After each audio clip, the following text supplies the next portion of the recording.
Hello and welcome to the BRSCC Mazda MX-5 Championship.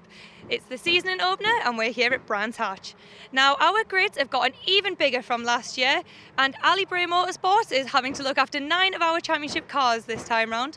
One of which being Ollie Allwood, who we all know is a season contender for a championship win. However, Will Blackwell Chambers is back to try and defend his championship title. Can he do it, especially with this many cars on the grid? We'll have to wait and find out. We're going to jump straight into race 1. So Andy, over to you.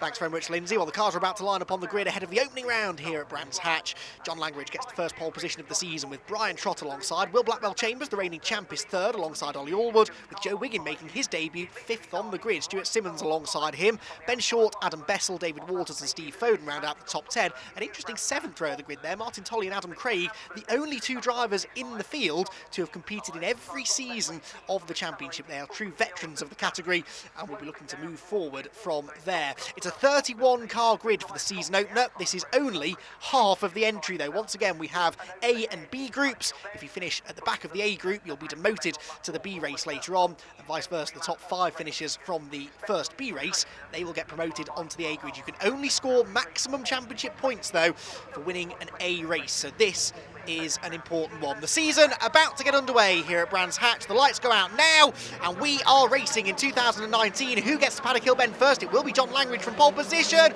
Contact there between Ollie Allwood and Joe Wiggin getting stuck in straight away, and it wasn't a great start by Brian Trott. He's down to third already, with Blackwell Chambers jumping into second position, on board with David Waters towards the back of the top 10 as he slides his way through paddock for the first time. Langridge leads the way, Short in second place, third place for Brian Trott, lock up there for Stuart Simmons, and Joe Wiggin into the back of him as well. Welcome to the Mazda MX-5 Championship, Joe Wiggin, immediately trading paint with his other competitors, but that was a really impressive qualifying effort from the former BMW Compact Cup race winner, and he's immediately finding just how robust this racing gets. Stuart Simmons is now into the side of Ben Hansey. Simmons' rear bumper is hanging loose as well and in danger of falling off, and Joe Wiggin says, thanks very much, I will dive straight past the pair of you and gain 2 more places. So a robust opening half lap of the season, and it's not over yet. There's more pushing and shoving. Steve Foden getting stuck in there with the 107 car of Jake Bailey from 17th on the grid. Jake Bailey, the red and white car on the outside line, is really making forward progress. What would you expect though from a multiple race winner in the MX-5 Super Series last year?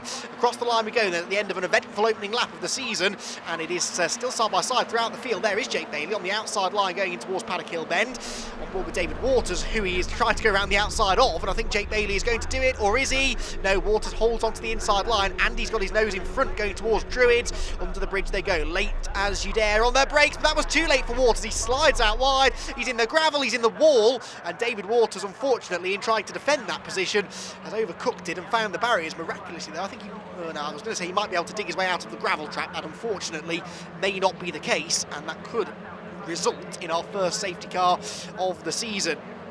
Allwood slow off Graham Hill Bend for some reason there, and so Blackwell Chambers thought about pulling alongside, but in the end decided not to. This is all just allowing the leading 3 to escape slightly. Yes, it is still just about a leading 3. I don't think Wiggin is really quite close enough to attack Ben Short for the time being.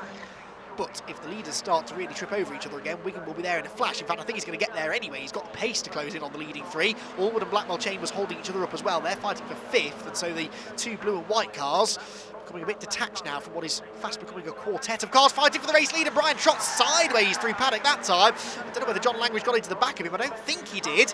I think Trott just got a bit sideways over the crest there. He's clearly struggling to fend them all off, but that's hardly surprising really. He's been a very busy man in this race, and he has made that the widest Mazda MX-5 in existence to keep John Langridge at bay. It was a phenomenal move that Trott pulled on Langridge at paddock earlier on in the race, a move that Langridge has not been able to replicate. So Trott, excuse me, for now, doing everything he needs to, but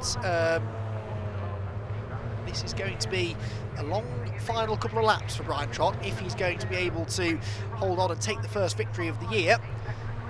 As I said, 8 times on the podium last year with Brian, didn't manage to lift the winner's trophy. Could today be the day that he manages to do it? Across the start-finish line they go again. John Langridge onto the final lap of the race, and Trott holds the inside line. Langridge sort of in the middle of the road because he's trying to attack and defend from Ben Short at the same time, and Joe Wiggin is there with them as well. So it's 4 cars for the lead with less than a lap to go. They all sort of hug the white line down the inside, apart from Joe Wiggin, who is going for 3rd place. Can't quite get it right round the outside at Druids. Had he been able to do that, he'd have had the inside line for Graham Hill Bend, but Ben Short was wise to it, carried enough speed through the right-hander to be in front for the left-hander, but that means that John Langridge is not really under any pressure now as they come towards Surtees for the final time. That could free him up to have a go for the race lead. There's traffic in front of them, but I don't think they're going to catch it before the flag. 2 more corners to go, and this is really the last overtaking opportunity, and I don't think Langridge is going to do it. He's in the slipstream there as they come out of the corner, takes a much wider line, carrying the speed onto the pit straight, but Brian Trott, with a phenomenal move to take the lead earlier on, is going, I think, to hang on. Yes, he is. Brian Trott wins the opening round of the BRSCC Mazda MX-5 Championship. A fantastic race it was too, with John Langridge in 2nd position, Ben Short 3rd, with Joe Wiggin, Ollie Allwood and Will Blackwell Chambers to round out the top 6. Adam Bessel was 7th, and look at the gap back then to Matt Luff in 8th, Stuart Simmons in 9th and Steve Foden rounding out the top 10. Adam Craig was 11th ahead of Jason Graytrek, Seb Fisher, Jake Bailey and Martin Tolley, who dropped down to 15th by the end. Ben Hansey with a disappointing race in 16th as well. We had a couple of non-finishers. Dave Waters we saw have that moment at Paddock Hill Bend. We also lost, unfortunately, Will Hayden, whilst Ben Short, 3rd in the race, set the fastest lap. A really competitive start to the season though, and we've got 2 more A races still to come. Ben, what a fantastic way to open a season, 3rd place. Yeah, it was quite a good race. Didn't qualify that well because I didn't do any testing on Friday, so it was quite fun overtaking a couple of cars. But unfortunately, once I got to the front, it just became a bit of a train, and we were just driving around with the 3 of us really. I couldn't find anywhere to overtake, but did get fastest lap, so that's really good as well. So obviously it's puts you in a good stint for tomorrow. You got any ideas of how you're going to fend tomorrow? Yeah, so the guys and girls at BS Motorsport are working their magic on the car, and we couldn't unfortunately get hold of another rim protector, so we've had to take the other 3 off to get the balance back. But yeah, looking forward to tomorrow. It should be a good quick car. Brilliant, we wish you the best of luck. Cheers, mate. Race 2A is about to get underway and the grid is packed. We have Brian Trott in position 1, but John Langridge was only 1.1 of a second behind him. Now, see if I can very quickly get a hold of him. Brian, have you got a game plan? Because obviously John was only a 0.2 of it behind you yesterday. There won't be any game plan. As per normal Mazda racing, anything can happen, so I'll just be getting it off the line as best I can, which will be better than yesterday, hopefully, and then we'll just get into the race and see how it goes. Obviously the plan is to do roughly the same, but you know, we'll see. Well, the sun's on your side this time, so best of luck. Thank you. Right, we're going to hand it straight over to Andy to run you through all the action. Yeah, thanks Lindsay. Well, we've got bright and sunny conditions greeting us here this morning for race 2A. Brian Trott on pole because he won yesterday's race, indeed the whole grid based on the result from yesterday. So Langridge 2nd, then Ben Short and Joe Wiggin looking for that podium on row 2. Ollie Allwood on row 3 with Will Blackwell Chambers, who's got some work to do, from 6th on the grid. Just outside the top 10, Adam Craig and Jason Graytrek, they should move forward. So too should Ben Hansey from 16th on the grid, got muscled out in the early stages. We've had our first B race as well since the A cars were last out, and the top 5 finishers from that race have been promoted onto the back of the A grid. So Tom Smith, Charles Mugglestone, Jack Moody, Richard Baxter and Michael Nibbs, they were the top 5 from the first B race, and they'll all be looking to build on that now and keep themselves out of the bottom 5 relegation positions in this one. So the green flag waves at the back of the grid. Brian Trott from pole position. Is he going to be able to fend them all off for another 20 minutes? Let's see. The red lights go on. They go out now. And we're racing once again in the Mazda MX-5 Championship. Race 2A here at Brands Hatch. Trott on the inside, Langridge on the outside, and Langridge is going to go through. John Langridge carries more speed off the line and gets the lead away from Brian Trott on the run into Paddock Hill Bend on board with Lewis Cannon. That's Scott Leach behind us in the blue and yellow number 13 car. I think Cannon's going to stay in front as he goes to the outside lines. Ben Short side by side with Langridge for the race lead there as the usual locking up of brakes takes place into Druids for the first time. 2 and 3 abreast, but they're all going to get through just about in one piece, I think, and they drop down the hill into Graham Hill Bend. More locking up there. That's Stuart Simmons getting stuck in again, and right round the outside of him goes Steve Foden. We're on board with Steve now in the number 77 car, and he gains a place, fully utilising that newly installed tarmac runoff area on the exit of Graham Hill Bend. Now it's Adam Craig in front of him as he goes down the brakes, and oh dear me, once, twice, 3 times into the back of Adam Craig's car as they all sort of run into each other as the natural concertina effect takes place at clearways. And unfortunately, I think Jason Graytrek's the big loser there. He gets muscled out of line by, is that Jake Bailey? It might be one of several red cars. Listen, is Jake Bailey going up the inside of him. But the leaders complete the opening lap, with Langridge leading the way, Ben Short in second, and Brian Trott down to third. So not a great start there for the race 1 winner, Brian Trott. We saw in race 1 he's capable of pulling off some really good overtaking manoeuvres. He'll have to pull a few more out of the bag in this one if he wants another race victory. Langridge leading the way, Ben Short in second. These two followed each other nose to tail for most of the second half of race 1, but it was for second place, not the race lead. So now Ben Short, who got that that one win last year at Donington Park in his one appearance in the championship, if he is sticking around for a full season this year, he will be looking for race wins right off the back and consistent points finishes as well, because the BS Motorsport driver is definitely a championship contender if he's here for a full season. John Langridge will also be in the championship equation, I'm sure, so Ben will want to beat him here if at all possible. Leading 5, pulling away slightly here at the end of lap number 2. And Joe Wiggin, although he's lost a position again off the start, he started 4th, he's now 5th, but he is going with the leading quartet this time around, so the podium definitely the target in this race. At the back, lots of battling going on as they stream across the line. And there is another one of the BS Motorsport cars trying to make a move, and doing so, diving up the inside at Paddock Hill Bend. That's Tom Smith, the race 1B winner, and he makes his way up another position there. That was a nice move on Charlie Rawls going into Paddock. Rawls, who started in 17th, Smith 27th, so either Smith's gained lots of positions or Rawls has lost lots of positions, or possibly a combination of the two, not too sure. Martin Tolley there finds himself in a Jake Bailey, Ben Hansey sandwich.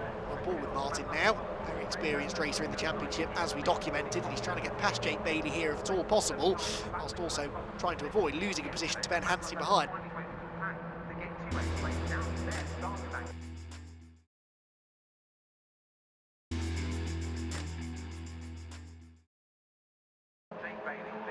Matt Luff that's now been dropped from this group, so 7 cars for the lead on this occasion as they head towards Clearways. Blackwell Chambers seems to be trying to set up this nice wide line into Clearways to then carry the speed along the start-finish straight, and it's working because again he's closer to Langridge than Short is to him. On board with Blackwell Chambers now as he's in the tow. Now is he close enough to attack? Probably not on this occasion, but Langridge therefore may not feel the need to defend, and he doesn't. He goes to the outside line and Blackwell Chambers goes for it up the inside. Oh no, there's contact and off goes John Langridge into the gravel. Oh, what a disaster for John Langridge, who had led all the way in this race, and it is all over. He's in the gravel at Paddock Hill Bend, and Will Blackwell Chambers gets the lead. Now there will most definitely be a discussion about that after the race. It didn't look as though Will Blackwell Chambers was close enough really, but then Langridge left the door wide open, and any racing driver in their right mind would have tried to go up the inside, I'm sure. Well, they'll discuss that in the paddock after the race, but for the time being, it is Blackwell Chambers that has the lead, and Ben Short inherits second place, Brian Trott in third. We said that Blackwell Chambers was good off Clearways, good on the brakes into paddock, and he was just it was the perfect storm really, wasn't it? He was just far enough behind Langridge that Langridge didn't feel that he needed to defend, but he was just close enough that actually Langridge probably should have defended. There will, I presume, be yellow flags out of Paddock Hill Bend, so there's no way through for Ben Short. No, there aren't any yellow flags actually. Oh yes, there are there at the next marshal's post, so no need to defend that time around for Blackwell Chambers as they now go past the stricken car of John Langridge. Now, is that going to result in a safety car, I wonder? It's right in the firing line should anyone else go off, and of course it's limiting the overtake opportunities. Yes, the safety car comes out for the first time this year in the A races, at least the safety car is out, and but what a shame that that battle had to end that way. I'd literally just been saying how clean they were keeping it, and then the first real bit of contact we've seen all weekend from the A drivers. Ben Short, as I said, we don't know yet whether he's back for a full season, so it may well not be that relevant here for Blackwell Chambers. We're on to the final lap of the race, though. Ben Short with a bit more of a gap now over Will than he had a lap ago. No need to defend, which means that there won't be that mega run up the hill for Blackwell Chambers, and he's going to have to spend the rest of the lap trying to get back onto his tail. Meanwhile, it's all going on for third. Look at Joe Wiggin moving over to the inside of the road, keeping Trott behind for now, but Brian Trott eager to get back on the podium. A win and a third place would be an awful lot better than a win and a fourth place for Brian Trott in the first 2 races of the year, and the idea that points mean prizes will not be lost on Brian, I'm sure. Meanwhile, at the head of the field, Blackwell Chambers having a look at the inside at Surtees. Surely not, he's going to go for it, is he? No, not quite. Ben Short was always going to turn in there, I think, regardless of what Blackwell Chambers was doing. Will won't want to risk another bit of contact with the race leader. He's already got that slight cloud hanging over him after the contact with John Langridge, but on the run to the flag, I don't think he's going to be able to get himself alongside Ben Short, and it is going to be Ben that takes the race victory in race number 2A here at Brands Hatch. Ben Short wins, Blackwell Chambers in second, and Joe Wiggin does it. He's on the podium in only his second ever appearance in the championship. A fantastic opening weekend to the season for Joe Wiggin. He is definitely going to be a championship contender before the season is out. The rest of the field streaming through behind, and Ollie Allwood, who finishes 5th in the end, he got the fastest lap in that race, so that's worth a bonus point. It's Ben Short with the victory though, Blackwell Chambers 2nd, and Joe Wiggin on the podium in 3rd. Brian Trott is 4th, with Ollie Allwood 5th, then Adam Bessel, Stuart Simmons, Steve Foden, Adam Craig, and Martin Tolley down in 10th. Jake Bailey was 11th, ahead of Jason Greytrek, Sebastian Fisher, Scott Leach and Ben Hansey. Now the relegation position, there was only one non-finisher, which was John Langridge, so he will be relegated. So too will Nick Ledoyen, Michael Nibbs, Charles Mugglestone, Pete Tyler and Richard Baxter. So Mugglestone and Baxter and Ledoyen, in fact, they were all promoted. No, Ledoyen wasn't, sorry. Mugglestone and Baxter were promoted from the previous race. They are straight back into the B race, though, for race 3 later on this afternoon. John Langridge, though, a retirement, not what he needed. Ben, finished 2nd yesterday, come 1st today. That was a good race for you. Yeah, absolutely, yeah. Guys worked really hard on the car last night. We made those little changes, lost those rim protectors, which I think were slowing me down with the aero, and it just made all the difference today. So, yeah, car had really good punch, good grip. We're just going to try a little bit harder in race 3 and see if we can make it 2 for the one weekend. Last and final round here for the Mazdas at Brands Hatch. Now we've got Ben Short starting on pole position, followed very closely by the last 2-year championship winner, Will Blackwell Chambers. So it's going to be interesting to see how they got off the line. Now, obviously, we've got Joe, newcomer, in 3rd, and Brian, who got his first win yesterday, in 4th. So he's going to be hungry to get back on that podium. So it's going to be an interesting one to watch, jam-packed of action. So we're going to hand it straight over to Andy to run you through it all. Well, we've had 2 fantastic races already today at Brands Hatch. The 3rd one, I'm sure, will be just the same. Ben Short and Will Blackwell Chambers share the front row of the grid, with Joe Wiggin and Brian Trott next, then Ollie Allwood and Adam Bessel, Stuart Simmons and Steve Foden. Again, this result based on the based on the result from race number 2A, and this is the final opportunity for a maximum points score this weekend. The 5 drivers promoted from race 2B are at the back of the grid, as always, and they are William Hayden, Marcus Bailey, Dave Waters, Thomas Jenkins and Richard Wotton. So a 32 car grid this time, and it will be very, very interesting to see who comes out with the 3rd race victory. Will we get 3 different winners for the weekend, I wonder, or is either Ben Short or Brian Trott going to be able to bring home 2 victories for the weekend? Well, let's find out. The lights go out. It's a good start made by both front row men, in fact. Joe Wiggin slots into 4th position. Not a great start made by Ollie Allwood, though. He's the blue and white car going backwards, and he could lose several positions on the run to Paddock Hill Bend. On board with Richard Wotton in the number 3 car off the back row of the grid, having finished inside the top 5, in fact, even 5th place in race 2B, and he is already starting to make progress from the back of the field. Up the hill we go, and into the right-hand hairpin at Druids. A couple of cars sporting a bit of damage from earlier on there. On board with Lewis Cannon again, who's been solidly in the midfield in all 3 of the A races so far this weekend. Good solid start to his season. The number 91 car behind him there, trying to make a move, but to no avail as they turn through Graham Hill Bend and back along the Cooper Straight. Tom Smith tried to get through. Tom Hooper was promoted from the first B race and actually finished 19th in race 2A, so really working his way up the order nicely as the weekend goes on. Up through clearways we go then. For the first time of asking there, Jason Greytrex, Martin Tolley and Scott Leach are the 2 drivers right behind him. We're on board with Tolley, looking back at Leach with that distinctive livery on the front of his car. And he will be licking his lips at the prospect of getting stuck into another battle here with Martin Tolley, but he's dropping back a little bit as they cross the line. Into the braking zone at Paddock. Cement dust down there from an earlier race, and that will just maybe be limiting the grip and the traction a bit as they turn into the corner. There's no lack of traction and grip though, and certainly no lack of inspiration for Ollie Allwood, who was trying to go right around the outside of everybody. I think he's going to get at least 1 place out of that at the expense of Adam Bessel, and in fact Adam could lose out to Steve Foden if he's not too careful. But sometimes when everyone else goes to the inside at Druids, you can, if you've taken your brave pills, go charging around the outside of everyone and actually gain a couple of spots just by braking so much later than everybody else. Even though you're going the long way round, it's fraught with risk, but it can work. At the head of the field then, it is Ben Short leading the way. It's Brian Trott in second, Blackwell Chambers third, and Joe Wiggin, I think, has lost at least a position at the start of every one of the 3 races this weekend, in 5th position. But what he lacks for in progress at the start of the race, he more than makes up for as the race goes on. He'll be looking to try and double up on podium results in this one if at all possible. Very close to Will Blackwell Chambers as they cross the start-finish line. The 2 blue and white cars almost touching under braking. Blackwell Chambers defends the inside. Can Allwood get the switch back on the exit of the corner? Doesn't look like it. So still the status quo remains with Short, Trott, Wiggin, Blackwell Chambers and Allwood being the order, but Ollie Allwood is the man who's free to attack at the back of the group, and attack he does. Goes to the outside at Druids, forces Blackwell Chambers to defend, and again down into Graham Hill Bend. This is going to detach Blackwell Chambers from the leading trio, which takes the pressure off Joe Wiggin as well. And he's going to have to defend again in Surtees looks, and Blackwell Chambers may be waving goodbye to his podium prospects here slightly, because I don't think he's really going to have enough time left now to reel in the top 3 again.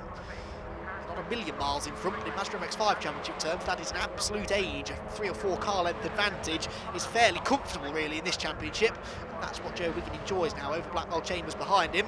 Across the start-finish line we go though, onto what I believe is going to be the final lap of the race. Yes, it is the final lap of the day for the A drivers, and Ben Short leading them round. Is he going to be able to hang on, or can Brian Trott beat him to his second victory of the weekend? He's sort of looking from left, right, left, right, left, right. Which way am I going to go? Trying to keep Ben Short guessing, but Ben is experienced enough an MX-5 driver to know which way to go.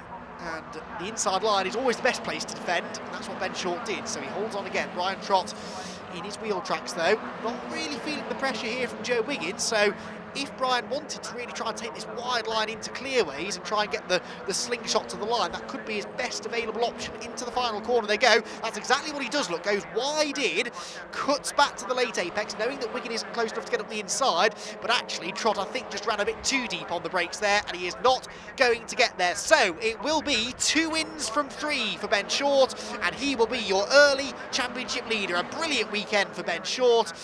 3 podiums, and 2 of those podiums were race victories. Brian Trott second, and Joe Wiggin gets another podium result as well. And that was a brilliant weekend's work for Ben Short, who wins the 3rd A race at Brands Hatch. Brian Trott in second, Joe Wiggin third, then Blackwell Chambers and Ollie Allwood round out the top 5. Stuart Simmons was next, ahead of an impressive Steve Foden. Adam Bessel, Adam Craig and Matt Luff round out the top 10. Then Tolley again just outside the top 10 with Jason Greatrex, Matt Pollard, Lewis Cannon and Sebastian Fisher round out the top 15 finishers. Scott Leach there recovered to 30th. That's as far as he got after his early spin. Just behind Thomas Jenkins. Fastest lap, as I said, goes to Oliver Allwood, as it did in 2 of the 3 races, with Peter Tyler and Richard Rutten at the back, but no non-finishers from that race. It was a clean race and another really, really close one. That was the biggest winning margin in any of the 3A races. It was an enormous 0.4 of a second. Brian, you were hungry to be back on this podium. Yeah, it's been a good weekend, and Brands isn't necessarily one of my favourite tracks or somewhere I go well at, so definitely improved here, I can say that much. I mean, getting a win, a 4th, which should have been a 3rd, and a 2nd place here, I can't be unhappy. The car's been excellent. I could do with a bit more waft down the straights, but apart from that, the car's handled perfectly. We've done a really great job. My racecraft was brilliant, especially in race 1 yesterday, to hold them all off. And so I'll go away from here a happy man.